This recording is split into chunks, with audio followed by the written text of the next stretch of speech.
Welcome to our IB video on top tips for writing a set of guidelines. First, carefully read the question prompt to understand the purpose of your guidelines. Are you offering practical advice, providing guidance, or setting out rules?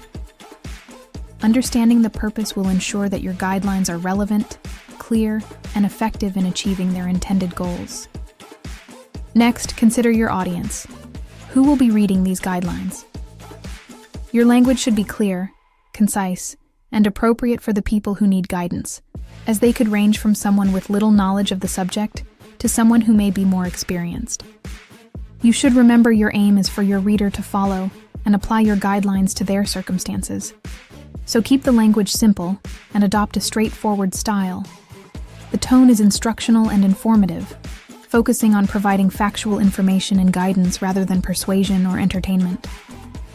Let's now discuss structuring your set of guidelines. A well-structured text with guidelines should include a clear title and introduction. We should organize guidelines with explanations and examples, and finally include a conclusion summarizing the key points. This structured approach helps readers understand and apply the guidelines effectively. For the introduction, provide a brief explanation of the context and importance of the guidelines. This sets the stage for the reader and helps them understand the relevance of the guidelines to their situation. Following the introduction, present the guidelines in a structured format. Use headings and subheadings to organize the information into distinct sections.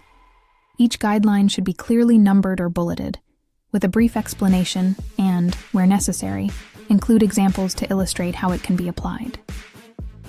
Finally, conclude the text by summarizing the key points and emphasizing the guidelines' importance. Encourage readers to follow the guidelines and offer any final thoughts or recommendations. If necessary, you may also provide additional resources or references for further reading. And there you have it, a quick guide on how to write a set of guidelines. Following these steps will help you create guidelines that are clear, concise, and easy to follow. Thanks for watching and happy writing.